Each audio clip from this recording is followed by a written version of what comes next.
का दर्शन अजामिल को मिला तो उसको अपने पूर्व जन्म की स्मृति हो आई। तो उसके बाद उसके घर में जो बालक पैदा हुआ उसका नाम उसने नारायण रखा। और हमारी जो संस्कृति है वो हमारी संस्कृति भी यही बताती है। आप अगर देखें तो पहले जो नाम होते थे बालकों के नाम किसी न किसी देवता के ऊपर, और जो कन्याएं हैं उनका नाम किसी न किसी देवी के नाम से होता था कि नहीं। तो उसके पीछे सोच यही थी कि वे संसार के कार्यों में व्यस्त होने पर भी भाई हम भगवान को भूल ही गए तो कम से कम बच्चों के प्रति मोह है, बच्चों को बुलाएंगे तो कम से कम परमात्मा के नाम को तो जिह्वा दोहराती रहेगी। भले हमारे स्मरण में न हो लेकिन जिह्वा के द्वारा तो भगवान का नाम उच्चारित होता रहेगा। तो उसके द्वारा और कुछ नहीं तो जिह्वा तो पवित्र होगी ही। इसलिए हमारे यहाँ की वो व्यवस्था पहले बनी थी। और जब नारद जी का अजामिल को दर्शन मिला तो उसी दिन से तो उसने जो है तो भगवान नारायण का स्मरण करना वो शुरू किया। तो तब जाकर के अंत समय में उसको नारायण का स्मरण हो पाया। तो इसलिए फिर यहाँ परीक्षित जी आगे प्रश्न करते हैं का भगवान आपने द्वितीय स्कंद में निवृत्ति मार्ग के द्वारा ब्रह्मलोक की गति का वर्णन किया और तृतीय स्कंध में स्वर्ग गति का वर्णन है कि वे कैसे स्वर्ग की प्राप्ति हो, और चतुर्थ स्कंद में मनवंतरों का वर्णन है, अलग अलग मनवंतरों में कौन कौन से राजर्षि हुए, और पंचम में नरक गति का वर्णन। तो आप कहते हैं कि वे इस नरक यातना से मुक्ति का उपाय आप बताने की कृपा करें कि जीव जो है तो इस नरक यातना से कैसे मुक्त हो सकता है। तो तब उसका उत्तर देते हुए सुखदेव जी कहते हैं कि मन वाणी कृत पाप कर्म फल नरक यातना जीव भोगता है। मन वाणी और शरीर के द्वारा किए गए जो पाप कर्म उसका फल जीव भोगता है। और जहाँ तक कर्म फल भोग की बात है तो शास्त्रकारों ने स्पष्ट किया कि यादृशेन तो भावेन यद यद कर्म स्मृते तादृशेन तो शरीरेण तत्तत् फलम अश्नुते।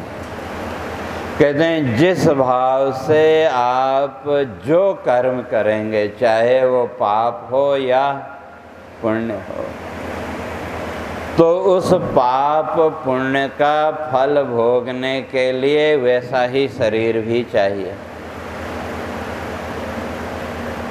तो इसलिए उस पाप और पुण्य दोनों का फल भोगने के लिए फिर शरीर तो धारण करना पड़ेगा और वह कर्म फल भोग के अनुसार ही शरीर मिलेगा। अर्थात मनुष्य जीवन में जिन कर्म फल भोगों को आप भोग सकते हैं वही यहाँ मिलेंगे, और दूसरे कर्म फल भोग होंगे तो उसके लिए फिर दूसरा शरीर पशु पक्षी आदि जो भी शरीर है वो प्राप्त करने पड़ेंगे। इसलिए मन वाणी कृत पाप कर्म फल नरक यातना जीव भोगता। करके मार्जन पाप कर्म का नरक ताप का भय मिट जाता। कहते हैं जो पाप कर्म है उसके शुद्धिकरण के द्वारा ही नरक के भय से मुक्ति हो सकती है। इसलिए जो मनुष्य है उसको इसका विचार करना चाहिए, पाप और पुण्य का विचार करना चाहिए। और पाप और पुण्य के बीच की जो रेखा है वो बड़ी सूक्ष्म है, बड़ी बारीक है। पाप पुण्य को अलग करना बड़ा मुश्किल काम है। इसलिए मैंने बचपन में एक बात पढ़ी थी किसी उपन्यास में, तो वहाँ एक बड़ी अच्छी बात लिखी कि पाप और कर्म पुण्य को कैसे अलग करें। तो यहाँ लिखा कि आप जो करते हैं, जो कुछ भी आप कर्म करते हैं उसका महत्व नहीं है, लेकिन जो कर्म आप कर रहे हैं उस कर्म के साथ आपकी भावना कैसी है उसका महत्व है। या जो भी कर्म आप कर रहे हैं उस कर्म में आपका रोल क्या है। आप पुण्यात्मा के रोल में हैं या पापात्मा के रोल में। अगर आप पुण्यात्मा की भूमिका में हैं तो कभी आप पाप नहीं कर सकते, और अगर पापात्मा की भूमिका में हैं तो कभी आप पुण्य नहीं कर सकते। भले ही बाहर से देखने पर वो कर्म कैसा भी दिख रहा हो, लेकिन आपका जो रोल है, आपकी जो भूमिका है वो कैसी है, महत्व उसका। क्यों? उसी भूमिका के आधार पर आपका जो कर्म है उसके कर्म की गिनती पाप और पुण्य में हो। तो इसलिए यहाँ वही कहते हैं, इसलिए कहते हैं मृत्यु से पहले ही व्यक्ति को इस पाप और पुण्य का विचार करना चाहिए। और विचार मात्र नहीं, कहते हैं फिर इसकी चिकित्सा भी करनी चाहिए। वह हम उस पाप कर्म से कैसे बचें। चिकित्सा का अर्थ हम विचार के द्वारा, चिंतन के द्वारा अपने को पाप से ऊपर उठा करके पुण्य की ओर आगे बढ़ाना। लेकिन फिर यहाँ प्रश्न करता है, कहा भगवान ये तो बात बड़ी अच्छी है, लेकिन मनुष्य जानता तो सब कुछ है। पाप क्या है वो भी जानता है, पुण्य क्या है वो भी जानता है। इसलिए पाप पुण्य फल मनुज जानता, फिर भी कर्म अशुभ है करता। हस्ति स्नान सम कर्म मनुज के, पाप पुण्य में नित रत रहता। कहते मनुष्य के जो कर्म है ना वो कैसे हैं? हस्ति स्नानम इवा, कहते हैं हाथी के स्नान की तरह है। कहते हैं कि जो हाथी है जब पानी मिल जाए तो घंटों नहाता रहता है, और जैसे ही पानी से बाहर निकला तो फिर वो सड़क की धूल उठा करके फिर अपने ऊपर और डाल लेता है। तो उस स्नान का अर्थ क्या? तो इसलिए उद्देश्य से रहित कर्म, उस कर्म की भी स्थिति ऐसी। लक्ष्य का निर्धारण किए बिना किए गए जो कर्म है उन कर्मों की स्थिति हस्ति स्नान। इसलिए फिर आगे पूछता है परीक्षित, कैसे होगी शुद्धि कर्म की, कैसे होगा मार्जन फल का, होगा मार्जन व्यर्थ कर्म का, कैसे होगी रोग चिकित्सा। कहते अगर कर्म पहले से ही निश्चित है तो क्या फिर उसका मार्जन, उसका शुद्धिकरण कैसे हो? तो तब उसका उत्तर देते हुए महर्षि सुखदेव जी कहते हैं, नहीं कर्म से कर्म बीज छे। कहते हैं कर्म से तो कर्म का नाश नहीं हो सकता, तो फिर किससे शुद्धिकरण होगा? तत्व ज्ञान से होता मार्जन, होता समूल कर्म निस्तार। कहते हैं तत्व ज्ञान के बिना जीव इस संसार के कर्म बंधन से मुक्त नहीं हो सकता, क्योंकि कोई न कोई कर्म का संकल्प और उसके साथ फल का संकल्प तो ये करेगा ही। और कर्म फल का संकल्प निरंतर करता रहेगा, तो वह कर्म किया तो किसके लिए? पंचदशी में स्पष्ट किया, क्रियते कर्म भोगाय कर्म कर्तुम च मुञ्जते। कहते हैं जीव कर्म करता है किसके लिए? भोगों की प्राप्ति के लिए, और भोग भोगता है किसके लिए? फिर कर्म करने के लिए। कहते हैं ऐसे जो नद्याम कीट इव आवर्तादावर्तांतरमासुते, का ऐसे जो जीव उनकी गति तो कैसी है?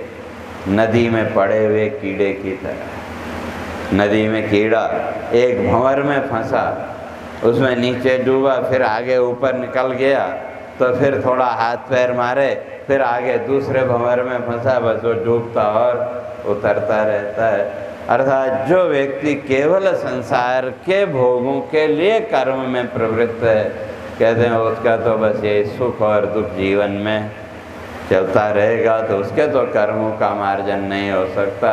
कर्मों का शुद्धिकरण केवल तत्व ज्ञान के द्वारा ही हो सकता है।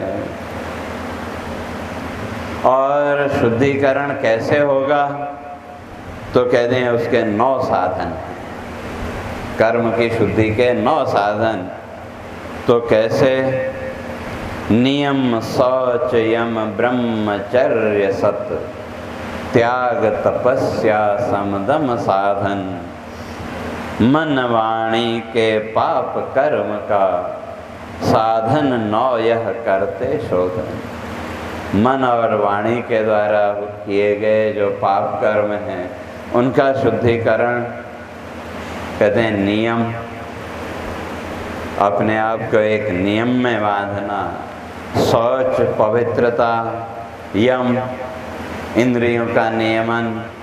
ब्रह्मचर्य, ब्रह्मचर्य का ब्रह्मचिंतन, आत्मचिंतन। और सत्य के प्रति निष्ठा। त्याग,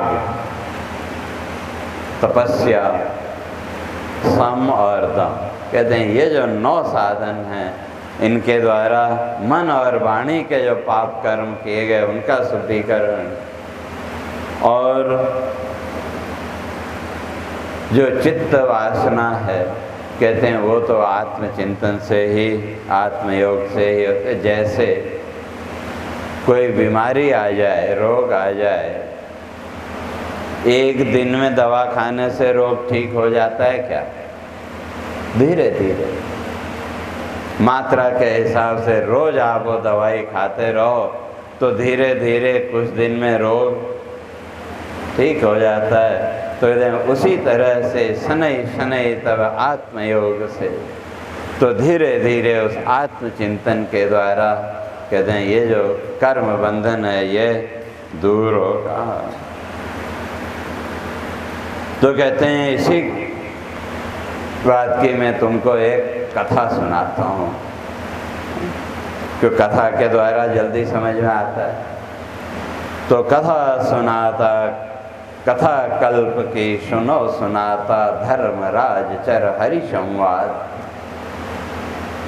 कहते हैं धर्मराज के जो सेवक है उनका और यमदूत और विष्णु दूतों का संवाद।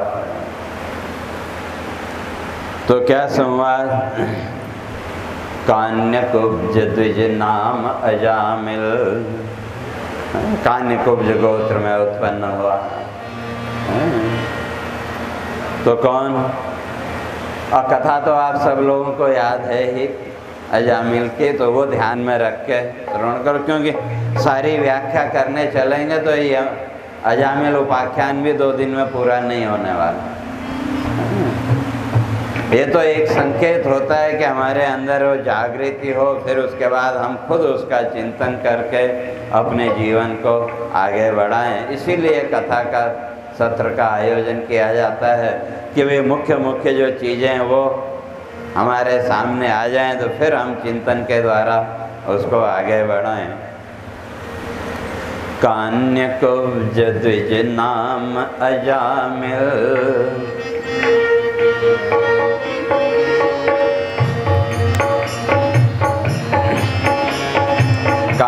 अन्य कुब्ज द्विज नाम अजामिल दासी सेवक जगवृत्ति अधम। निंद कर्म वह नित था करता, निंद कर्म वह नित था करता, दस्यु द्योत छल जीव अधम। तो क्या कर्म करता था? दस्यु, चोरी करना, जुआ खेलना और लोगों को ठगना। और आजकल तो वो साइबर ठगी बहुत हो गई। रोज जो आते हैं कि भाई ऐसा। निंद कर्म वह नित था करता, दस्यु द्योत छल जग जीव अधम। दासी संतति मोह पास में,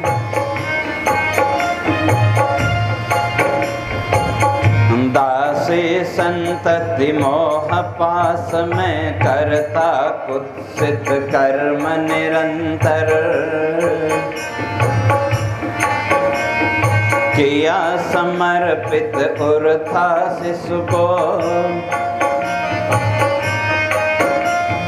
किया समर्पित उर्था शिशु को, काल बलि था छाया सिर पर।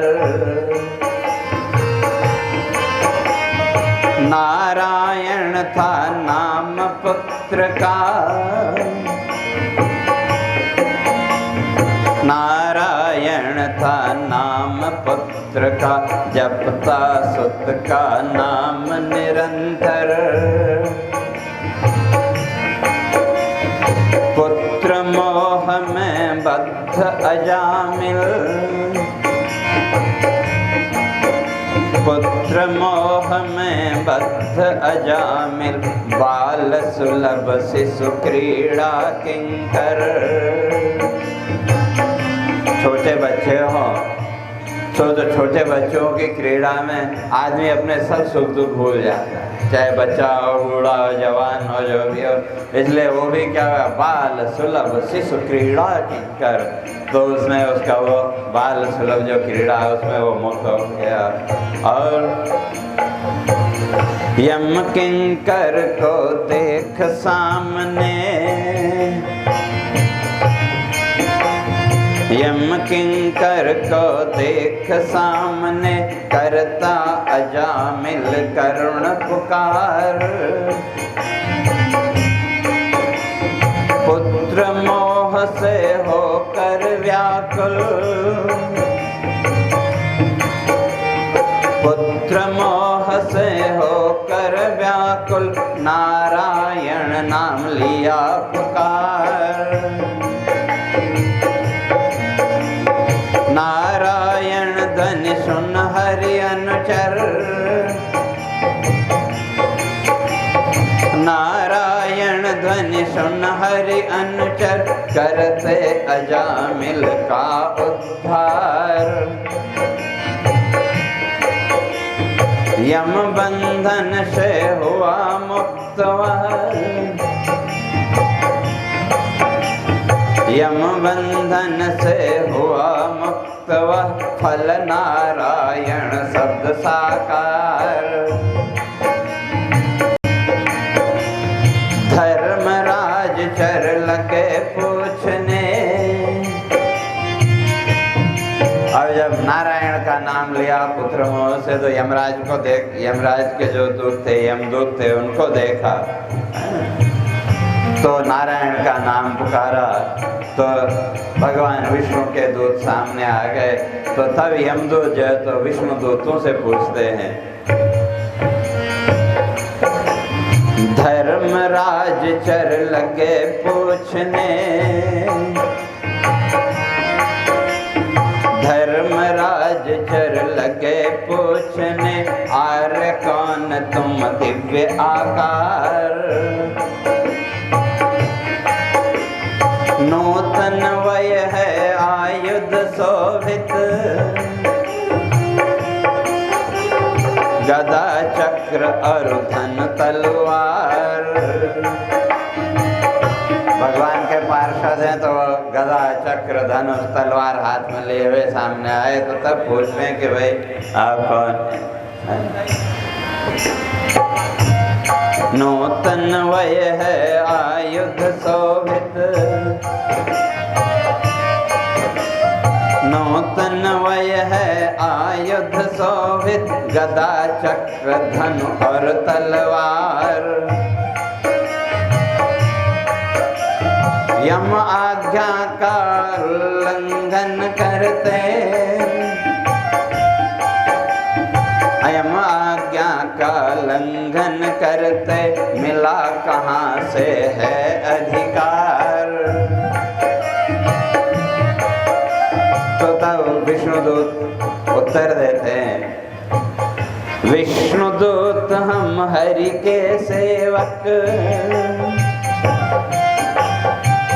विष्णुदूत हम हरि के सेवक, मिला वहीं से है अधिकार। यम किंकर तुम आज्ञाकारी,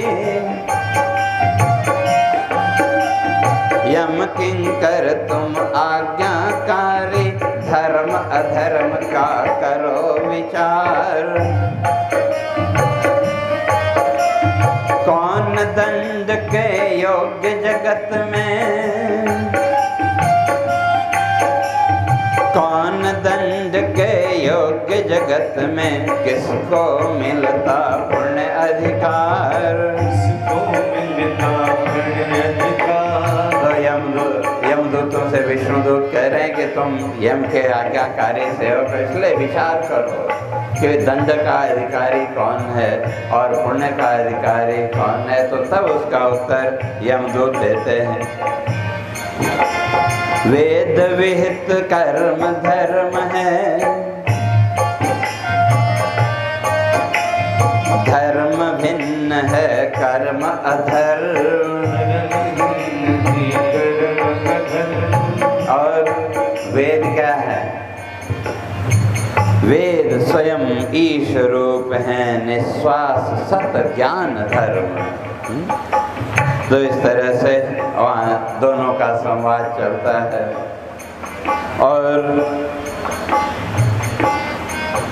जब संवाद चला, यमदूतों ने अपनी बात रखी, इसलिए वो तो यमदूत तो कहते हैं हम तो ये जानते हैं कि भाई यमराज ही सबसे सर्वश्रेष्ठ हैं, वही सबका नियमन करने वाले हैं, इसलिए हम तो इनको यहाँ से इसको लेने के ले आए हैं। और उधर जो है तो वो कहते हैं अंतर्यामी धर्मराज ही चित्त साक्षी जीव गति ज्ञाता। कहते हैं धर्मराज ही जीव को ज्ञाता जानने वाले हैं, और अज्ञ जीव ही पाप पुण्य का कर्म अनुरूप फल है पाता। और ये संसारी जीव की स्थिति क्या है तो धर्मराज वहाँ आगे बताते हैं, पूर्व जन्म कर्म संस्कार फल, पूर्व जन्म के कर्म संस्कारों के अनुसार ही ये जीव स्वयं अपने कर्मों की रचना करता है। और ये जो अजामिल है, ये इसने क्या किया, हम क्यों इसको लेने के लिए आए, तो क्या सत्यनिष्ठ था विप्र अजामिल, सत्यनिष्ठ था विप्र अजामिल, सदाचार रत निर अभिमानी, सदाचार रत निर अभिमानी, बाल वृद्ध गुरु शुश्रूषारत, बाल वृद्ध गुरु शुश्रूषारत, मितभाषी था वेद विद ज्ञानी, मितभाषी था वेद विद ज्ञानी। और गया एक दिन विप्र विपिन में, गया एक दिन विप्र विपिन में, पितु आज्ञा थी उसने मानी, पितु आज्ञा थी उसने मानी, समिधा संचय कर वह लौटा,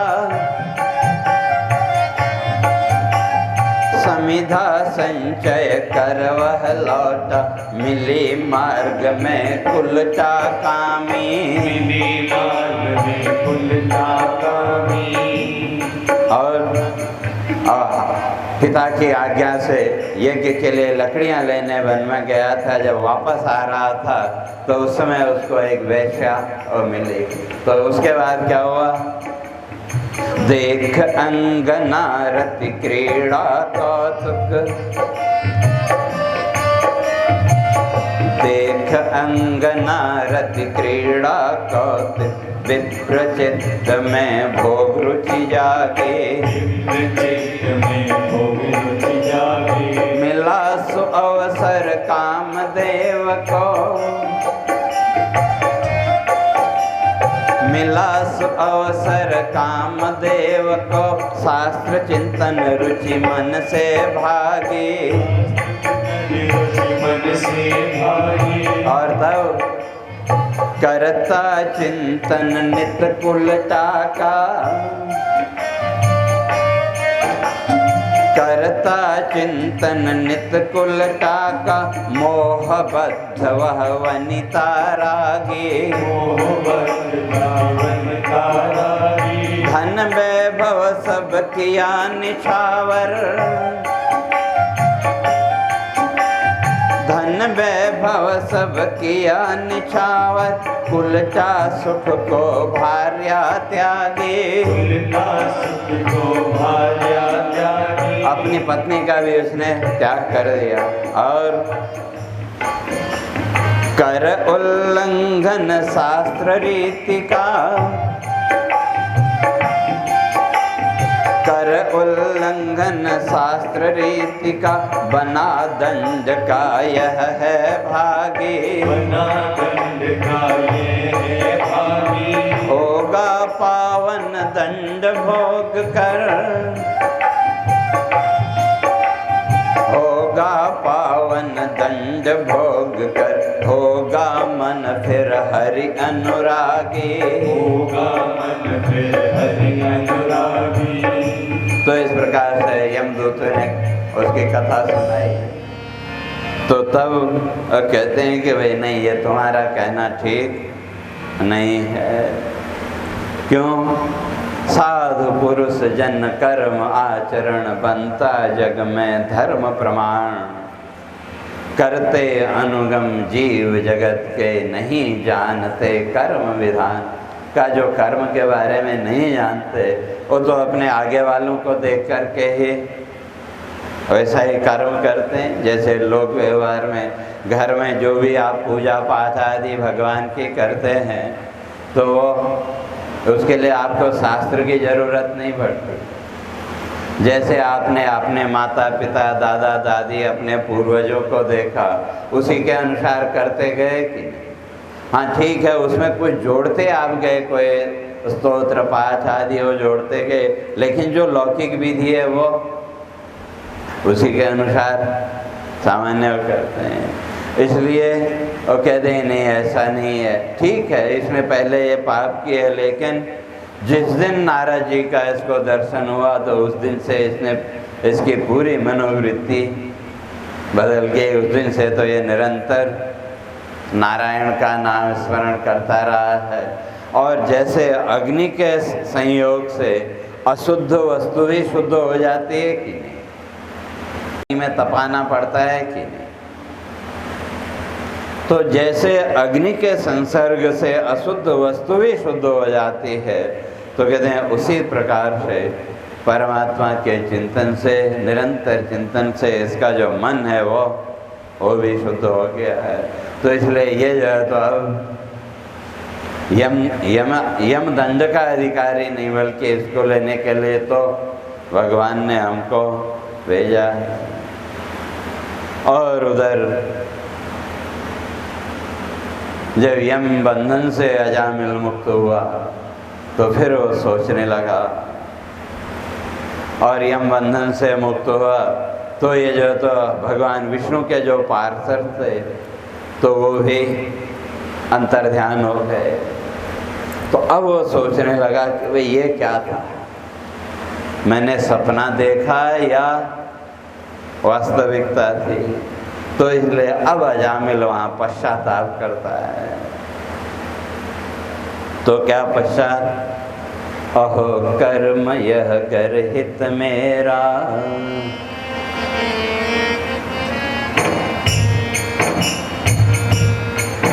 अपने आप ही अब पश्चाताप कर रहा है, अपना वर्णन करता है। अहो कर्म यह गर्हित मेरा, अहो कर्म यह गर्हित मेरा, विप्रवंश का किया अपकार, विप्रवंश का किया अपकार। इंद्रिय किंकर बन कर मैंने, इंद्रिय किंकर बन कर मैंने, भार्या को था दिया दुत्कार, भार्या को था दिया दुत्कार। और असहाय वृद्ध माता पिता का किया न मैंने कभी सत्कार, मद्यप कुलटा बनी अंगना, कैसे होगा नरक उद्धार। और तो अब पाप कर्म फल पाऊंगा मैं, नरक यातना दुख विस्तार, धर्म भ्रष्ट जन पाते निश्चित, यातना यम की बारंबार। और फिर आगे कहता है, अहो दृश्य जो देखा मैंने, अहो दृश्य जो देखा मैंने, था यह सच या स्वप्न साकार, था ये सच या स्वप्न साकार। पाशबद्ध यम किंकर मुझको,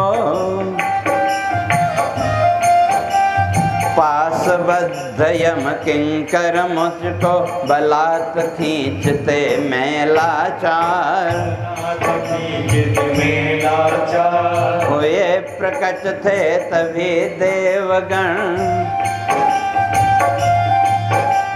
हुए प्रकट थे तभी देवगण, मृत्यु पास से किया उद्धार, मृत्यु पास से किया उद्धार। कहाँ गए वह दिव्य मनोहर, कहाँ गए वह दिव्य मनोहर, सिद्ध पुरुष थे देवगण चार, सिद्ध पुरुष थे देवगण चार। महापात के जीवन मेरा, महापात के जीवन मेरा, हुआ पूर्व का पुण्य साकार, हुआ पूर्व का पुण्य साकार। देव पुरुष का दर्शन पाया, देव पुरुष का दर्शन पाया, चित्त दोष सब हुए निस्सार, दोष सब हुए निस्तार। और करती मुदित है स्मृति हृदय को, पुण्य पुंज का फल अति पावन। और पुण्य न होता यदि जीवन में, क्या कर पाता नाम उच्चारण। कहता है भाई ये तो पूर्व जन्म का ये पुण्य था, जिसके कारण मैं परमात्मा के नाम का उच्चारण कर पाया। अगर पुण्य नहीं होता तो यमदूत तो मुझे बांध के ले जा रहे थे। और कहाँ मंगलमय हरि उच्चारण, कहाँ मंगलमय हरि उच्चारण, कहाँ अधम में कपटी कामी, कहाँ अधम में कपटी कामी। नारायण नाम उच्चारण कर, नारायण नाम उच्चारण कर, होते मुक्त जीव अज्ञानी, होते मुक्त जीव अज्ञानी। और अब क्या करूँगा?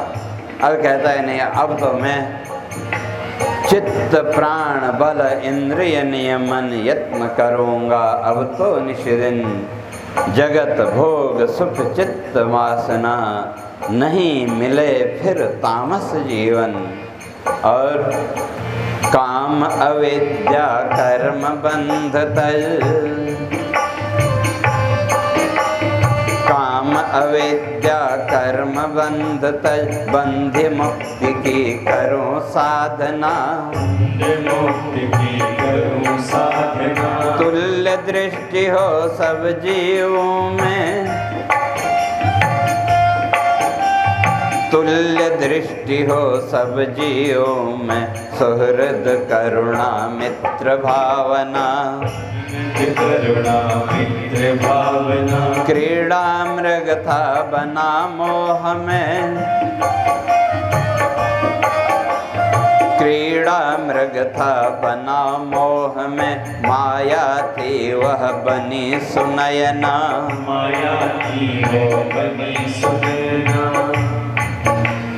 तोड़ूंगा अब माया बंधन,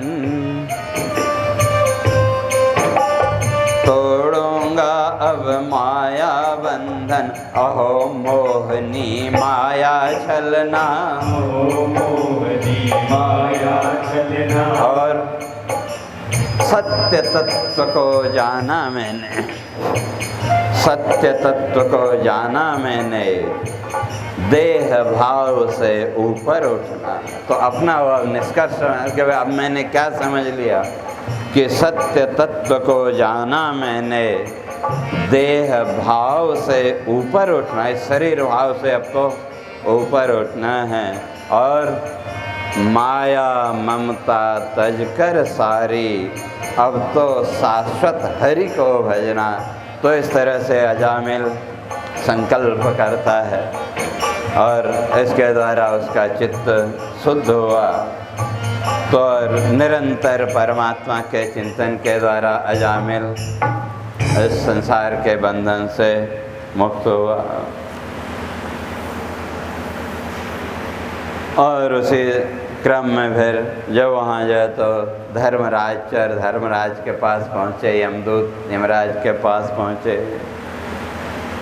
तो सारा वृतांत बताया। कहा कि वे हम तो आपको ही सब कुछ मानते थे, वे आपसे भी ऊपर कोई है। तो वहाँ धर्मराज उनको स्पष्ट करते हैं, कहा कि वे जहाँ परमात्मा का चिंतन हो, इस सृष्टि के जितने भी देवता आदियाँ का हो तो सब उस परमात्मा की ही आज्ञा में चलते हैं। इसलिए जहाँ भी परमात्मा का चिंतन हो का वहाँ तुमको जाने का अधिकार नहीं है। जहाँ परमात्मा का चिंतन नहीं है, जहाँ राग द्वेष कलह यही एक जीवन में है, तो का वहाँ तो तुम जा सकते हो, लेकिन हरि चिंतन जहाँ है तो वहाँ हमें जाने का अधिकार नहीं है, इसलिए अब वहाँ मत जाना। तो इस तरह से वो उससे उत्पन्न हुआ। और फिर तो इसलिए कहते हैं, सुखदेव जी कहते हैं कि भाई ये जो कथानक है, और जो लोग गृहस्थी का बोझा लेकर के संसार में भटक रहे हैं, तो उनको भी यह कथानक शुद्ध करने वाला है कि वो भी इससे सीख लेके अपने चित्त को, अपने मन को परमात्मा की तरफ जोड़ें। और फिर उसी क्रम में सुखदेव जी इस बात को स्पष्ट कर दें कि उससे बंधन से मुक्त हो जाता है। तो तब वहाँ राजा परीक्षित द्वारा तृतीय स्कंध में जो प्रश्न किया था, राजा परीक्षित ने तृतीय स्कंध में प्रश्न किया था कि भाई ये जगत की सृष्टि किस प्रकार से हुई, तो उसका उत्तर देते हुए सुखदेव जी यहाँ स्पष्ट करते हैं। वो जो प्राचीन वर ही जिसकी पीछे चर्चा सुन के आए रुद्र गीता में, कहते उन्होंने जो है तो 1000 वर्षों तक समुद्र के अंदर रह कर के तपस्या की, और जब वहाँ से बाहर निकले तो देखा सारी पृथ्वी पेड़ पौधे घास से भरी हुई है। तो अब निवास के लिए वो जो है तो सब उनका छेदन करने लगे।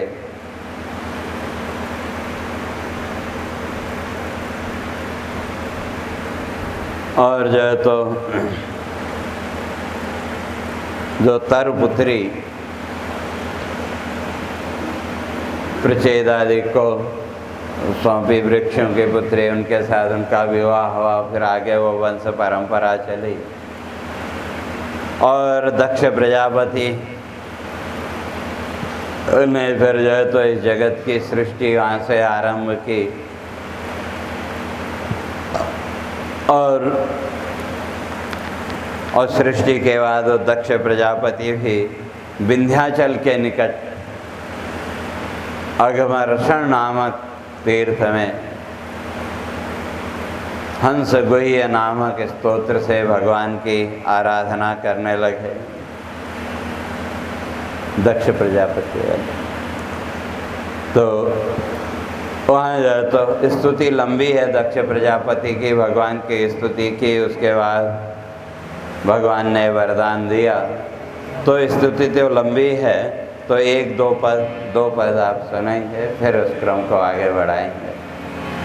जीव को सत्य मांगती, वह नहीं पाती सच को जान।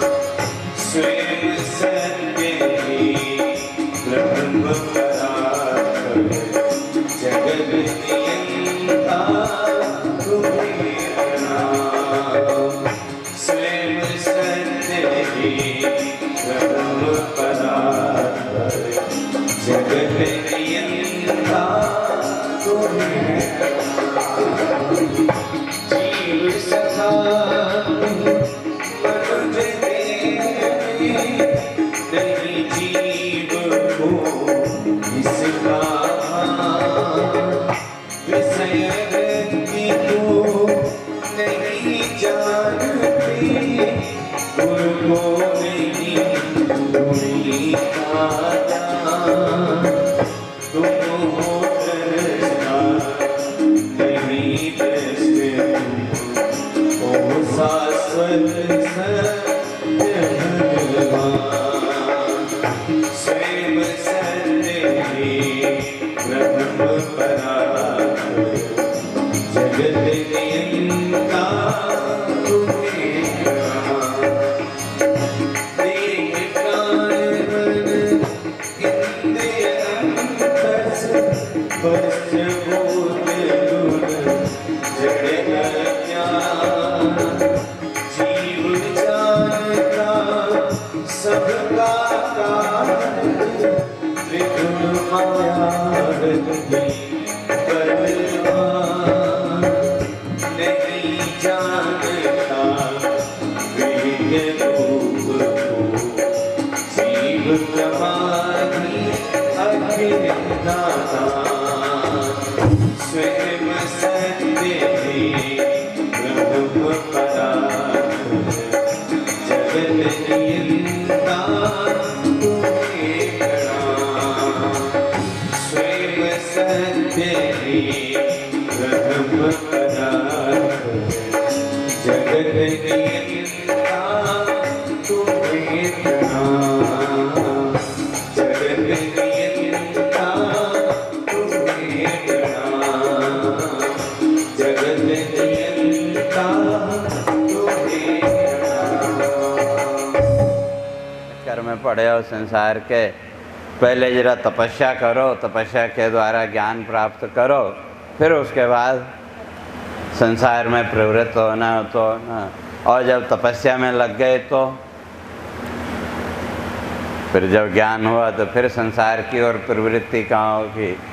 तो दक्ष प्रजापति ने भी नारद जी को श्राप दे दिया, कहा कि भाई तुम कहीं भी एक जगह स्थिर नहीं रह पाओगे। और ब्रह्मा जी के मानस पुत्रों को जब ब्रह्मा जी ने आज्ञा दी थी सृष्टि की, तो उनको भी नारद जी ने तपस्या में लगा दिया। तो ब्रह्मा जी ने भी श्राप दे दिया कि तुम कहीं भी एक जगह स्थिर नहीं रह पाओगे। तो फिर इसी क्रम में ब्रह्मा दक्ष प्रजापति की 60 कन्याओं का वंश वर्णन आता है। और उसी क्रम में फिर ये नारायण कवच, जिस नारायण कवच के द्वारा हम लोग रोज आरती करते हैं। तो जब एक बार इंद्र के अहंकार के कारण, इंद्र का जब अहंकार बढ़ गया, तो इंद्र ने देवगुरु बृहस्पति की बात नहीं मानी। तो देवगुरु बृहस्पति ने इंद्रलोक का त्याग कर दिया। और जब इंद्रलोक का देवगुरु ने त्याग कर दिया, तो उसके बाद इंद्र को अपनी गलती का एहसास हुआ कि भाई मैंने तो ये अपराध किया। फिर देवगुरु बृहस्पति को ढूंढने वो निकले, तो लेकिन देवगुरु बृहस्पति कहीं उनको मिले नहीं। और तब और उधर जो है तो असुरों को जैसे ही पता लगा कि भाई अब देवगुरु तो है नहीं वहाँ, तो उन्होंने देवलोक पर आक्रमण कर दिया। अब जब आक्रमण कर दिया तो अब बिना गुरु के तो प्रतिष्ठा हो नहीं सकती, और देवगुरु मिल नहीं रहे, तो तब त्वष्टा पुत्र विश्वरूप को देवगुरु के रूप में उन्होंने वहाँ स्थापित किया। और वो जो देवगुरु बने विश्वरूप, उन्होंने अपनी वैष्णवी विद्या के द्वारा असुरों का जो आतंक था उसको समाप्त किया। और जो है तो और नारायण कवच का उपदेश इंद्र को दिया, जिस नारायण कवच के बल से आगे इंद्र ने वृत्रासुर को पराजित किया।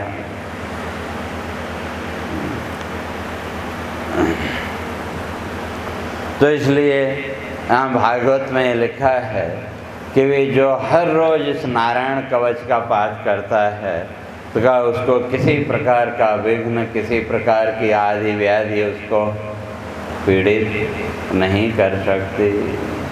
लेकिन प्रारब्ध भोग तो जो है वो तो भोगना पड़ेगा, लेकिन उसके अतिरिक्त जो पीड़ाएं हैं वो उससे मिट जाती हैं। तो वो जो नारायण कवच है उसका उपदेश वहाँ दिया, और वहाँ पर पूरी अंगन्यास की विधि है। और आरती हम लोगों ने, भाई सब लोग तो परंपरागत आरतियाँ करते हैं, लेकिन मैंने अपनी भागवत में यही आरती रखी है नारायण कवच की। तो आरती तो रोज़ आप करते हैं, और आपके पास पुस्तक भी है, अंतिम पृष्ठ खोल लें पुस्तक का, वेद स्तुति का अर्थ में बता देता हूँ। अर्थ अब आज से अर्थ के साथ आप आरती करेंगे तो और आनंद आएगा। तो इसलिए वो जो अंगन्यास के द्वारा, कहते हैं अंगन्यास की विधि के द्वारा इस नारायण कवच का पाठ करना चाहिए। तो कहते हैं पथगेंद्र विराजित अंग्रिपदे, और जो कठिन शब्द हैं उनका अर्थ नीचे दिया हुआ है। पथगेंद्र माने गरुड़, और गरुड़ के ऊपर कौन विराजते हैं? भगवान विष्णु। अब ऐसा नहीं समझना कि वो गरुड़ पर बैठते हैं, ऐसा नहीं है, बल्कि उनका जो वाहन है उस वाहन पर गरुड़ का चिन्ह। जैसे और इंडोनेशिया की जो एयरलाइंस है उसका प्रतीक क्या है? गरुड़ है, गरुड़ा एयरलाइंस। या इंडिया में भी आजकल कितने हैं? सब क्या लगे। कोई आपसे पूछे तो आप क्या बोलते हो? भाई इंडिगो से आए, जेट से आए, जो भी आए। तो वाहन में बैठ के आए ना, वो एक प्रतीक है उसका। तो उसी तरह से जिनको आप ये मानते हैं कि वे भगवान उस पर बैठते हैं, ऐसा नहीं है। और गणेश जी की आप आरती करते हैं, क्या बोलते हैं? मूसे की सवारी। चूहे पर कभी बैठना संभव है क्या? लेकिन उनका जो वाहन है उसमें वो प्रतीक है। आज भी देखो, दूसरे देश का राष्ट्रपति आपके यहाँ आए तो गाड़ी के आगे उसके देश का झंडा लगा रहता है कि नहीं? तो उसी तरह से कहते हैं भगवान जो है तो कैसे बैठे हैं, पतगेंद्र विराजित अग्निपदे। जब आप आराम से कुर्सी पे बैठे होते हैं तो एक पैर दूसरे पैर के ऊपर चढ़ाया और अंगूठा नीचे ज़मीन से स्पर्श करता रहता है, वो क्या बोलते हैं आजकल, रिलैक्स, वो पोज वही है कि नहीं, वैसे भगवान बैठे हुए हैं। और नभ गुंजित भीषण नाद पते, कहते हैं इस आकाश में जितनी भी ध्वनियाँ हैं उनके अधिपति भी वही हैं। और कैसा स्वरूप है, 80 तलवार, चक्र, गदा, धनुष, शंख धारण किए हुए ऐसे जो परमात्मा है। तव बंधन हे भव बंध हरे, हे संसार के बंधनों को मिटाने वाले परमात्मा, हम आपका वंदन करते हैं। और नभ नाद भयावह कर्ण गते, गर्भस्थ निशाचर गर्भ मिटे।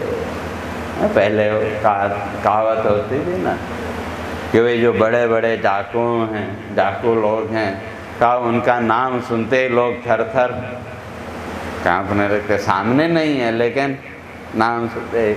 तो उसी तरह से कहते हैं कि वे आपका नभनाद भयावह कर्ण गते, कहते हैं आपका नाम सुनते ही जो दुष्ट हैं, जो असुर हैं का उनके गर्भ में जो बालक हैं, तो आपका नाम सुनते ही वो गर्भ भी उनका गिर जाता है। मतलब इतना आपका प्रभाव, इतना आपका यश है। और त्रय विक्रम वामन अष्टगुण, त्रय विक्रम, विक्रम माने वैसे सही शब्द है त्रिविक्रम, और त्रिविक्रम का अपभ्रंश होते होते आजकल नाम हो गया टीकम, नाम रखते हो ना। तो सही शब्द क्या है, त्रिविक्रम। त्रि माने 3 और वि माने विशिष्ट, क्रमोपाद विक्षेपे, 3 पैर।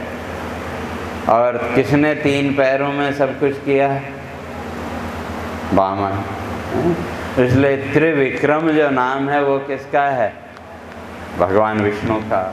तो वही यहाँ त्रय विक्रम वामन रूप धरे, कहते हैं कि जिन्होंने 3 कदमों में ही क्या कर लिया, इन तीनों लोकों को नाप लिया। ऐसे अष्टगुण से युक्त जो परमात्मा है, तव वंदन हे भवबंध हरे, हे परमात्मा हम आपकी वंदना करते हैं।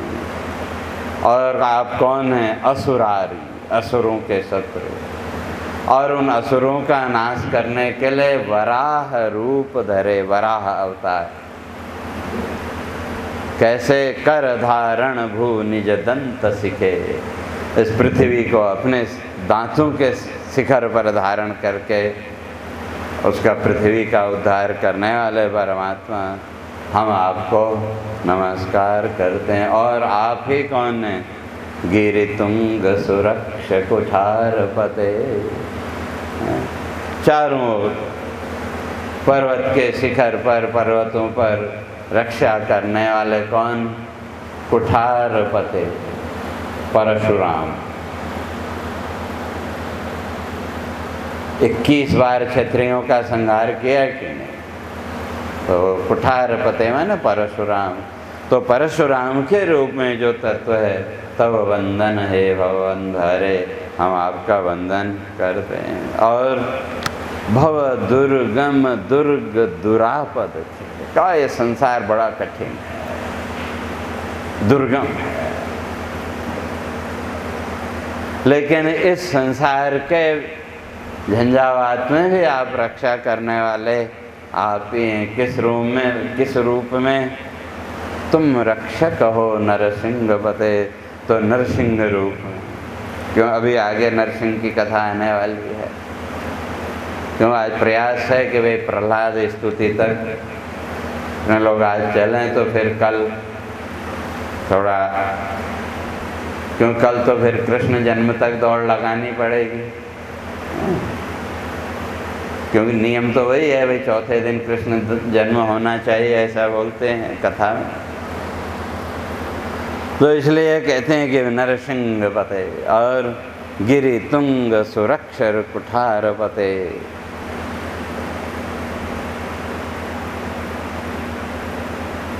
कर पंथ सुरक्षित देव निदे तव बंधन हे भव बंध हरे। हे परमात्मा, आप हमारे मार्ग को सुरक्षित करें। और भरताग्रज शेष रमापति है। भरताग्रज, भरत से पहले लक्ष्मण और राम, राम लक्ष्मण भरत शत्रुघ्न, यही क्रम है ना। तो इसलिए भरताग्रज शेष रमापति है। शेष के अवतार लक्ष्मण और रमापति भगवान राम। कहते हैं कि जग मारण मोहन ताप मिटे। का इस संसार में तो जो तंत्र विद्या, मैली विद्या जिसको आप बोलते हो, तो वहाँ तो ये सब चलता रहता है, मारण मोहन आदि कहते हैं। और सबसे बड़ा ताप तो माया का। कहते हैं ये ताप हमारे जीवन में मिट जाए तो इसलिए भव दुर्गति रक्षक कच्छप है। कहते हैं इस संसार की दुर्गति से बचाने वाले एक कच्छप रूप में परमात्मा तव वंदन है भव बंध हरे। हम आपका ही वंदन करते हैं। और हरि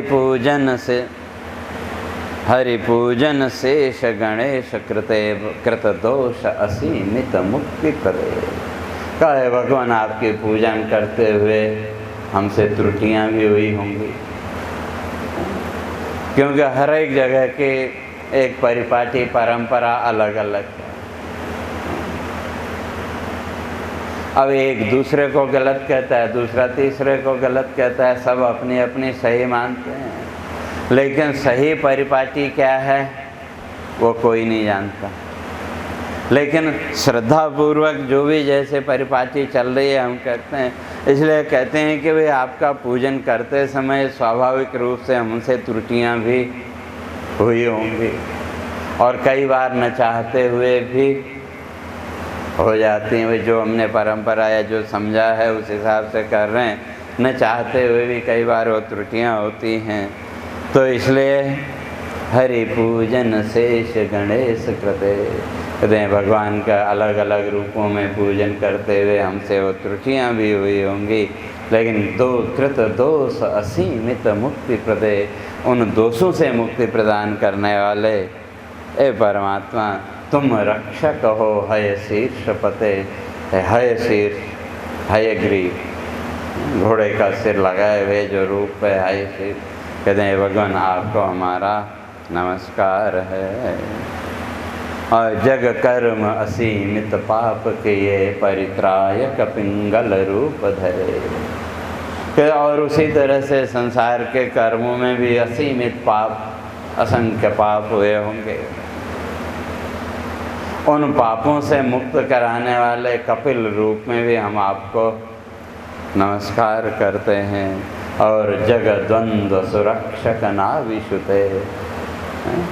महाराज पृथु नाभि के पुत्र के रूप में आपने अवतार लिया, इसलिए कहते हैं संसार के द्वंद्व भाव से भी हमें सुरक्षित आप करें, तो हम आपका वंदन करते हैं। हरि असि चक्र सुदर्शन हस्तगते हरि रूप अनामय ज्ञान निधे। कहते हैं आपका जो स्वरूप है, गदा चक्र पद्म धनु ये सब धारण किए हुए आपका जो रूप है वो कैसा अनामय ज्ञान निधे। उसमें किसी प्रकार का दोष नहीं है, आप तो ज्ञान के सागर हैं। इसलिए अपनी उस ज्ञान निधि के द्वारा छल दंड विमूढ़ मुक्ति प्रदे। हमारे जीवन में जो छल है, दंभ है, मूढ़ता है का उसको सब आप मिटा दो। हम आपका वंदन करते हैं। और निशिवासर काल अनंत गते घटिका फल रक्षक केशव है। मधुसूदन रक्षक विश्वपते। हे परमात्मा, हे मधुसूदन, हे केशव निशिवासर काल अनंत गते। कहते हैं रात्रि दिवस पूरे समय में रक्षा करने वाले तो आप ही। संसार में कोई रक्षा करने वाला आपके अतिरिक्त है नहीं। इसलिए हे विश्व के विश्वपति परमात्मा, हम आपको वंदन करते हैं। भव शत्रु विनाशक यज्ञपते हरिनाश करो भवताप हरे। हे परमात्मा, आप हमारे शत्रुओं का नाश करो। और कौन से शत्रु? भौतिक शत्रु नहीं, हमारे जीवन में जो शत्रु हैं, हमारे अंदर जो शत्रु हैं, कहते हैं आप उनका नाश करो। किसके द्वारा? हरि चक्र सुदर्शन काल निधे। आप अपने सुदर्शन चक्र के द्वारा उसका आप नाश कर दो। हम आपका वंदन करते हैं। और कहा अगर ये कोई नहीं कर सकता तो कहा हरि आयुध नाम सुचिंतन से विघ्न मिटें सब जग जीवन के। परमात्मा के आयुधों का चिंतन करने मात्र से भी संसार के विघ्न दूर हो सकते हैं। इतनी महिमा आपकी है। इसलिए जग कारण कार्य सुतत्व निधे। का संसार के कारण कार्य में आप ही हैं, आपके अतिरिक्त और कुछ नहीं है। तो हे परमात्मा, आपको हम वंदन करते हैं। और मन इंद्रिय धी तन प्राणपते। का इन सबके अधिपति तो आप ही। और विदिशा दिशि रक्षक कष्ट हरे। दसों दिशाओं में रक्षा करने वाले भी आप ही हैं। और आप ही हमारे जीवन के कष्टों का हरण करने वाले हैं। ऐसे व्यापक नरसिंह पते, हे व्यापक परमात्मा, जिस किसी भी रूप में हो वो आप हमारी रक्षा करते हैं। ऐसा जो परमात्मा, ऐसा जो तत्व है, तब वंदन हे भवबंध हरे। हे परमात्मा, हम आपकी वंदना करते हैं। तो ये आरती का भाव। तो ये जो नारायण कवच है, इस नारायण कवच के द्वारा सुरक्षित होकर के इंद्र ने वृत्रासुर का वध किया। और उसी क्रम में इंद्र जो है तो दधीचि की अस्थियों से वज्र बनाया। लेकिन उस वज्र से भी वहाँ कोई वो नहीं हुआ।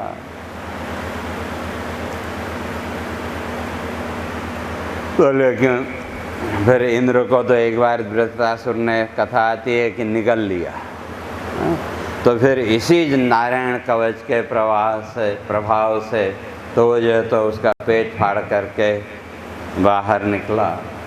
तो फिर इसी क्रम में आगे इंद्र और वृत्रासुर का युद्ध, महर्षि दधीचि का अस्थिदान की कथा के साथ जो छठा स्कंध है वो पूर्ण होता है। बोलिए सच्चिदानंद भगवान की जय। और जो अब सप्तम स्कंद है, प्रहलाद उपाख्यान। और प्रहलाद की कथा भी आपको मालूम ही है सबको, क्योंकि प्रहलाद के उपदेश वगैरह तो बड़े लंबे हैं, लेकिन संक्षेप में हम चलेंगे और प्रहलाद स्तुति आप लोगों को सुनाएंगे। तब यहाँ राजा परीक्षित फिर प्रश्न करते हैं, कहा कि भाई भगवान का तो सबके प्रति समत्व भाव है, देवता दैत्य सबके प्रति भगवान के अंदर समत्व भाव है। तो फिर भगवान ने दैत्यों का दमन क्यों किया? तो कहा ये मेरे मन में संशय है। तो कहते हैं मैं इसके बारे में जानना चाहता हूँ। तो तब उसका उत्तर देते हुए सुखदेव जी कहते हैं कि भाई राजसू यज्ञ के समय, वो आगे कथा आएगी, का उस समय जब शिशुपाल का भगवान ने सुदर्शन चक्र के द्वारा जब वध किया, कहते हैं उस समय वो शिशुपाल की जो ज्योति थी वो भगवान में उसका, भगवान के स्वरूप में उसका लय हो गया। कहते हैं कि भाई वहाँ युधिष्ठिर ने भगवान से वही प्रश्न पूछा था, जो प्रश्न तुम मेरे से पूछ रहे हो, तो युधिष्ठिर ने वहाँ भी वही प्रश्न भगवान से पूछा था। तो कहते हैं कि वे जो भगवान ने प्रश्न पूछा था, तो कहते हैं उसी कथा को मैं तुमको यहाँ सुनाता हूँ। तो इसलिए वहाँ पर जो है तो युधिष्ठिर ने जो प्रश्न पूछा था वो नारद जी से पूछा था। तो कहते हैं वही जो नारद जी ने वहाँ जो उत्तर दिया वो सब मैं तुमको सुनाता हूँ। तो इसलिए कहते हैं कि संसार में निंदा वंदन मान अपमान राजन सब यह देह विकार। तो संसार में मान निंदा अपमान वंदन ये सब क्या है? ये सब देह विकार हैं, शरीर के विकार हैं। और देह रूप में आत्मकल्पना अज्ञजनों का बुद्धि विकार। इस शरीर रूप में अपने को मान लेना, कहते हैं ये बुद्धि के विकार के अतिरिक्त और कुछ नहीं है। तो इसी क्रम में फिर आगे कहते हैं कि वे उसी में हिरण्यकशिपु के वध के बाद और ये जो तीनों है ना, शिशुपाल और दंत्रवक्त्र, हिरण्यकशिपु और हिरण्याक्ष और रावण और कुंभकर्ण, ये भगवान के पार्षद जय विजय हैं, जिनको सनकादिक का श्राप मिला था। और 3 जन्म के बाद उस श्राप से मुक्ति का वरदान भी वहाँ दिया था। तो हिरण्याक्ष की कथा पहले आ गई। तो कहते हैं अब यहाँ कथा शुरू होती है हिरण्यकशिपु। कहते हैं हिरण्याक्ष के वध के बाद जो हिरण्यकशिपु था उसने अपने वहाँ सब दुखी हुए घर वाले, तो वहाँ उसने उनको समझाया। और हिरण्याक्ष के मृत्यु के बाद विष्णु के प्रति उसका जो द्वेष भाव था वो भी क्रोधित तो बढ़ गया। तो इसलिए सभा मध्य में दैत्य जनों को धर्म नाश को करता प्रेरित, विष्णु शत्रु है घोर हमारा, धर्म कर्म से होता पोषित। तो वहाँ जो है तो हिरण्यकशिपु उनको सभी को समझाता है कि ये जो है विष्णु जो है ये हमारा शत्रु है, इसलिए इसका भोजन है धर्म कर्म, धर्म और पुण्य कर्म। इसलिए सभी दैत्यों को आदेश दिया कि वे जहाँ भी धर्म कर्म करते कोई दिखाई दे वो सब नष्ट भ्रष्ट करो। और फिर आगे वो कहता है लेकिन वो तो इसमें उसका दोष नहीं है, देवताओं ने उसको मोहित कर लिया। क्यों? देव धनुज प्रति वह सम, लेकिन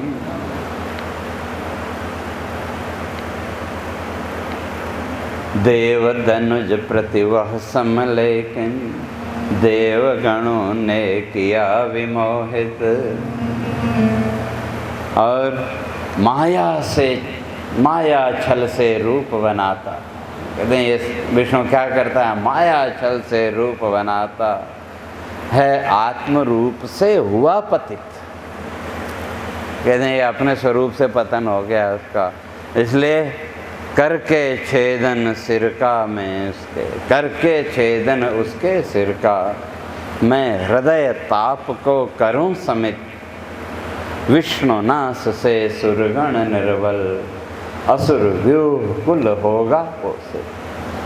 कहते मैं उस विष्णु का अब नाश करूंगा, ऐसा हिरण्यकशिपु ने संकल्प किया। और घर वालों को समझाता है, कहा कि वे हिरण्याक्ष की जो मृत्यु है ना, ये तो पूज्यनीय मृत्यु है, वो ऐसे नहीं मरा, युद्ध में मरा। और शास्त्र भी कहता है द्वाविमौ पुरुषौ लोके सूर्यमंडलभेदिनौ परिव्राज योग युक्त रणे चाभिमुखौ अत। कहते हैं दो ही मृत्यु श्लाघनी, किसकी? परिव्राज योग युक्त, योग युक्त सन्यासी और युद्ध में सम्मुख मृत्यु, सामने से मरा हुआ युद्ध में। क्यों? ये दो ही जो है तो सूर्यमंडल का भेदन कर सकते हैं। इसलिए वो कहता है कि भाई श्लाघनीय है वीर मृत्यु यह, सम्मुख रण में जो है मरता, कर्म अनुसार जग में सब कुछ, क्षण में मिलता और बिछड़ता। इस संसार में जो कुछ भी मिलता है वो कर्म के अनुसार ही मिलता है, कर्म के अनुसार ही बिछड़ता है। जैसे उसका नाता जीव अविद्या वशीभूत हो, सूक्ष्म देह के बंधन पाता, देह योग को सत्य मानना। हिरण्यकशिपु अपने परिवार वालों को समझा रहा है कि देह योग को सत्य मानना, जन्म मृत्यु शोक मोह चिंता, अज्ञानी के लक्षण सारे, कथा सुनाता तुमको माता। ये सब अज्ञानी के लक्षण हैं। इस प्रसंग में मैं तुमको एक कथा सुनाता हूँ। तो कथा कौन सी? उसी नर नरेश की युद्ध में मृत्यु हो जाने के बाद उनकी जो रानियां हैं वो करुण विलाप करने लगी। तो वहाँ यमराज ने आकर के उनको बालक के रूप में आकर के उनको समझाया। तो वही कथा जो है तो यहाँ हिरण्याक्ष अपनी माता को सुनाता है। तो क्या है कथा? ध्यान से सुनना। अहो विस्मय मूढ़ जगत,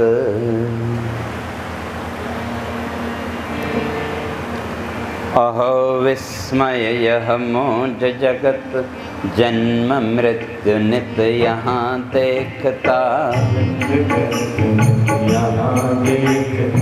आया जहाँ से गया वहीं पर,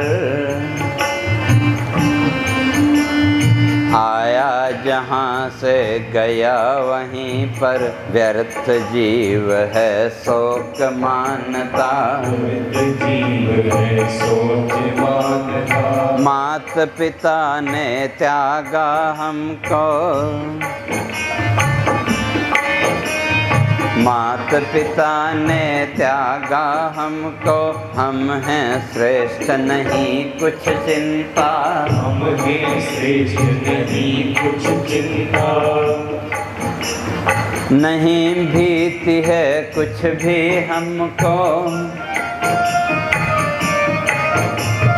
नहीं भीति है कुछ भी हमको, गर्भ सुरक्षक रक्षा करता, गर्भ सुरक्षक रक्षा करता। जिसने गर्भ में रक्षा की तो क्या वो अब रक्षा नहीं करेगा? लेकिन हमको विश्वास होना चाहिए, वो दृढ़ता अपने अंदर होनी चाहिए। और पालन पोषण भक्षण सक्षम, पालन पोषण भक्षण सक्षम, ईश्वर जग का सर्जन करता, ईश्वर जग का सर्जन करता, क्रीड़ा कौतुक जन्म मृत्यु सब, क्रीड़ा कौतुक जन्म मृत्यु सब, क्षण में दृश्य सकल मिट जाता, क्षण में दृश्य सकल मिट जाता। और दैव कृपा पथ कंटक रक्षक, परमात्मा की अगर कृपा हो, दैव कृपा पथ कंटक रक्षक, अनाथ सनाथ है बन जाता, कृपाहीन जग जीव भवन में, मृत्यु योग पल तत्क्षण पाता। भाई जिसके ऊपर परमात्मा की कृपा नहीं है, चाहे लाख सुरक्षा घेरे में बैठे रहो, मृत्यु तो तब भी आनी है। और परमात्मा अगर के ऊपर विश्वास है तो मृत्यु तो अपने समय से आएगी, लाख कंटक होने पर भी कुछ नहीं होगा। और लाख सुरक्षाएं होने पर भी, और देख लो बड़े बड़े राजनेताओं के कितने सुरक्षा घेरे होते हैं, लेकिन जब समय आता है तब। और जन्म मृत्यु सब कर्म वासना, जन्म मृत्यु सब कर्म वासना, कर्म वासना जीवन दर्शन, कर्म वासना जीवन दर्शन। जन्म मृत्यु हैं धर्म देह के, जन्म मृत्यु हैं धर्म देह के, आत्मा शाश्वत तत्व सनातन, आत्मा शाश्वत तत्व सनातन। त्रिगुण माया रूप जग सारा, त्रिगुण माया रूप जग सारा, क्षण में बनता और बिगड़ता, क्षण में बनता और बिगड़ता। दृश्य जगत में होकर मोहित, दृश्य जगत में होकर मोहित, अज्ञानी है सत्य मानता, अज्ञानी है सत्य मानता। तुम हो जिसका शोक मनाते, तुम हो जिसका शोक मनाते, देह वही है पड़ा यहाँ पर, देह वही है पड़ा यहाँ पर। तुम हो जिसका शोक मनाते, देह वही है पड़ा यहाँ पर, देह वही है पड़ा यहाँ पर। श्रोता वक्ता चला गया, जो सुनने और बोलने वाला था वो तो गए। श्रोता वक्ता चला गया, श्रोता वक्ता चला गया, जिसे न देखा कभी यहाँ पर, जिसे न देखा कभी यहाँ पर। और प्राण तत्व को तुमने माना, प्राण तत्व को तुमने माना, करता भोक्ता भ्रम यह केवल, क्षम है केवल। प्राण देह से भिन्न तत्व है, प्राण देह से भिन्न तत्व है, दृष्टा साक्षी निर्लिप्त अमल। और दृश्य जगत को सत्य मान कर, दृश्य जगत को सत्य मान कर, क्लेश मोह जग जीवन पाता, मोह में जीवन पाता। सूक्ष्म देह है बंधन कारण, सूक्ष्म देह है बंधन कारण, नहीं तत्व का तन से नाता, नहीं तत्व का तन से नाता। तो इसलिए वो कहते हैं मैं तुमको एक कथा सुनाता हूँ, क्योंकि कथाओं की है। तो क्या कथा? तो कुलिंग पक्षी की कथा सुनाते हैं। कथा सुनो तुम एक समय की, कथा सुनो तुम एक समय की, व्याध एक था खग काल क्रूर, निश दिन नवचर हिंसा करता, निश दिन नवचर हिंसा करता, वृत्ति तामसी दंभ भरपूर। और एक व्याध था, हिंसा करता था, और एक दिन शिकार के लिए वन में किया। परिवार के एक पक्षी को जाल में फंसा लिया तो दूसरा भी वहीं आके कूद गया, तीसरा भी इस तरह से। कहते हैं संसार के मोह में ग्रस्त व्यक्ति की गति ऐसी होती है। तभी एक दिन दैव योग से, तभी एक दिन दैव योग से कुलिंग युगल पर किया प्रहार, और मादा पक्षी फंसी जाल में, मादा पक्षी फंसी जाल में, नर था करता करुण पुकार, तभी व्याध के तीक्ष्ण बाण ने, तभी व्याध के तीक्ष्ण बाण ने उसका भी था किया संहार, यही काल का नियम यहाँ पर, यही काल का नियम यहाँ पर, यही काल का नियम यहाँ पर, काल योग से जगत संहार, योग से जगत संहार। तो इसलिए आगे कहते हैं कि वे तुम थोड़ा विचार करो, इसलिए दुखी होने की आवश्यकता नहीं है। अभी मैं हूँ तो मैं विष्णु का संहार करूँगा, इसलिए तुम थोड़ा विचार करो।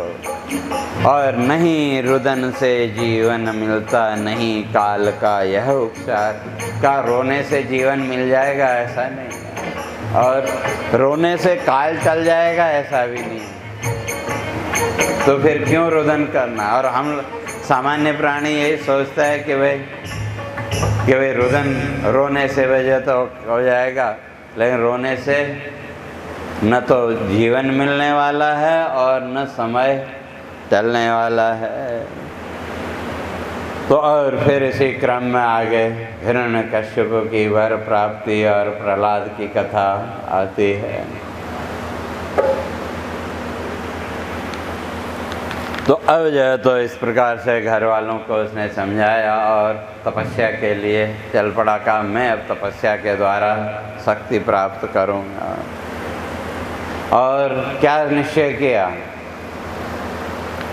अजर अमर में बनूं जगत में। और हिरण्यकश्यप अपना कह रहा है वो जो तपस्या करने के लिए चाह, तो क्या निश्चय करके चला?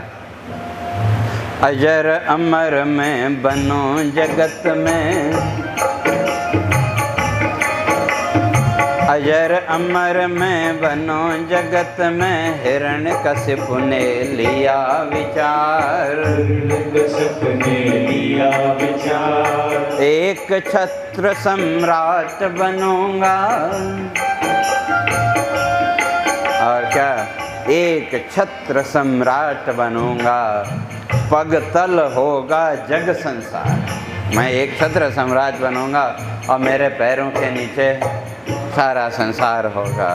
और यही सोच करके वो मंदराचल पर्वत पर तप करने लगा।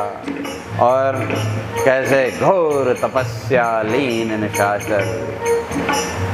और उधर जाए तो फिर निश्चय करता है कि तपस्या करूँगा, इस जन्म में नहीं तो अगले जन्म में ही सही, लेकिन मैं तपस्या छोड़ने वाला नहीं हूँ, क्योंकि एक क्षत्र सम्राट मुझे पृथ्वी का बनना है।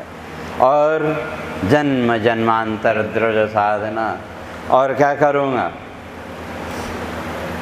पाप पुण्य के नियम जगत के मैं बदलूँगा तप के बल से। कहते हैं जितने भी नियम बने हुए हैं तपस्या के बल से मैं सब बदल दूँगा। और नश्वर सारे पुण्य लोक भी का, ये जितने पुण्य लोकों को ये गिनते हैं ये भी तो सब नाशवान है, ये सब विष्णु ने अपनी माया के छल से बनाए हुए हैं। इसलिए मैं उस सारी व्यवस्था को ही बदल दूंगा। घोर तप किया, उसकी तपस्या से परेशान होकर के देवता जी ब्रह्मा जी के पास गए, कहे आपकी तपस्या कर रहे हैं, इसको जो है तो हटाओ, ये सब इसकी तपस्या का प्रभाव हमारे ऊपर। और ब्रह्मा जी फिर प्रकट हुए, उसके ऊपर जल छिड़का, जल के द्वारा तो जल छिड़का तो उसकी सारी थकान आदि दूर हो गई। तो वहाँ जो है तो वो फिर भगवान की वंदना करता है ब्रह्मा जी की। स्तुति तो लंबी है, लेकिन वरदान के रूप में क्या मांगा वो 2 पदों में आपको सुना देते हैं। चले काल में तामस बरसी आच्छादित जग रूप प्रकाश,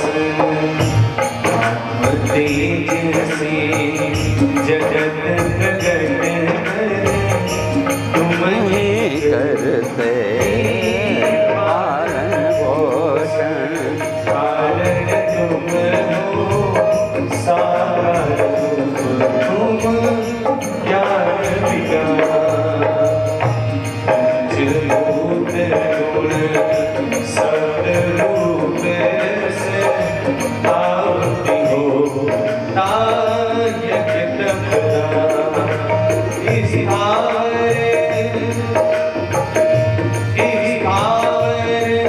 जंगम जग रक्षक तुम प्राण प्रवर्तक तुम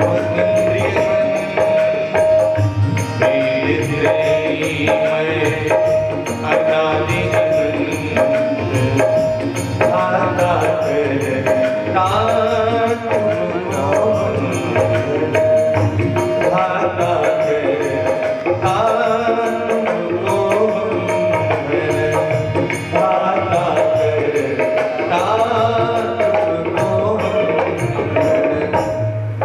और साथ फिर वरदान मांगता है। पहले स्तुति फिर वरदान मांगता है। क्या? अंतिम वाले 2 पद। मिले श्रेष्ठ वर मुझको ऐसा, मिले श्रेष्ठ वर मुझको ऐसा, करूं मृत्यु का सदा विसर्जन। मुझे ऐसा वर मिले कि मृत्यु मेरे नज़दीक ना आए। मिले श्रेष्ठ का वर मुझको ऐसा, करूं मृत्यु का सदा विसर्जन। देवी तनुज मनु जल चर नभ चर, जीव सृष्टि के सकल पुरातन। देव धनुज मनु जल चर नभ चर, जो भी है देवता है दैत्य जो कुछ भी है, तो इसलिए मिले श्रेष्ठ वर मुझको ऐसा, करूं मृत्यु का सदा विसर्जन। और क्या क्या उसने मांगा था वो तो आप सब लोगों को पता ही है, केवल शब्दों का ध्यान दो। देव तनुज मनु जल चर नभ चर, देव धनुज मनु जल चर नभ चर, जीव सृष्टि के सकल पुरातन। जीव सृष्टि के सकल पुरातन। प्रातः सायं दिवस निशाया, प्रातः सावन दिवस निशाया, घर भीतर बाहर धरा गगन। घर भीतर बाहर धरा गगन। मार सके ना कोई मुझको, कोई मुझको मार सके ना कोई मुझको, धाता करता तुमको वंदन। धाता करता तुमको वंदन। बलि नववंदित भीषण नाद बलि, गदा धर संग धरि, भववंदन हे भववंदन हरि। नवकाल भया कर गति, उदरस्त निशाचर कर्म गिरि। मन नष्ट गुणी, नववंदन हे भववंदन हरि। असुराय बराह स्वरूप धरि, धारण हो निज सुरक्षित जीवन की तब बंधन हे भव बंदे हरि भव दुर्गम दुरापद की तुम रक्षक हो नरसिंह गति फिर तुम सुरक्षित द्वारपति तब बंधन हे भव बंदे हरि भरता जन शीस रमापति जग मारण मोहन ताप मिटे भव दुर्गति रक्षक रक्षपति भव बंधन हे भव बंदे हरि पूजन शीस गणेश गति कृत दोष असीमित मोहि करि तुम रक्षक हो शीस पति तब बंधन हे भव बंदे हरि जग कर्म सीमित काम की परिचायक प्रियगण रूप धरे जगवंद सुरक्षक नाम स्तुति तब बंधन हे भव बंदे हरि हसी जग सुदर्शन हसन गति हरि रूप अनामय ज्ञानी शरणाम सोढ़ मोति करे तब बंधन हे भव बंदे हरि कोटि सिंहासन काल अनंत गति घटिका फल रक्षक की सबरी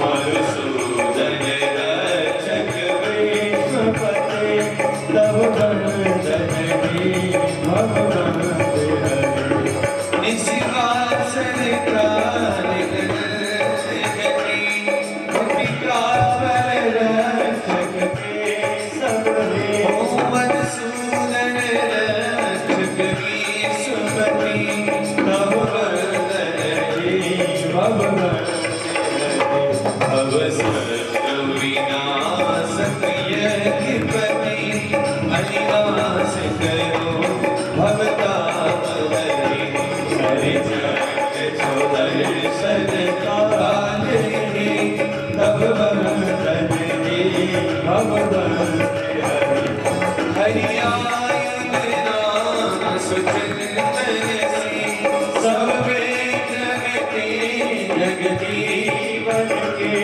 जग कारण का सुतत्व निधि तब बंधन हे भव बंदे हरि हरहीतन प्राणपति विधि साधिस रक्षक कश हरि हरि व्यापक रूप दक्षिणपति तब बंधन हे भव बंदे हरि ओ तब बंधन हे भव बंदन हरि ओ तब बंधन हे भव बंदन हरि तब बंधन हे भव बंदन हरि तब बंधन हे भव बंदन हरि ओ तब बंधन हे भव बंदन हरि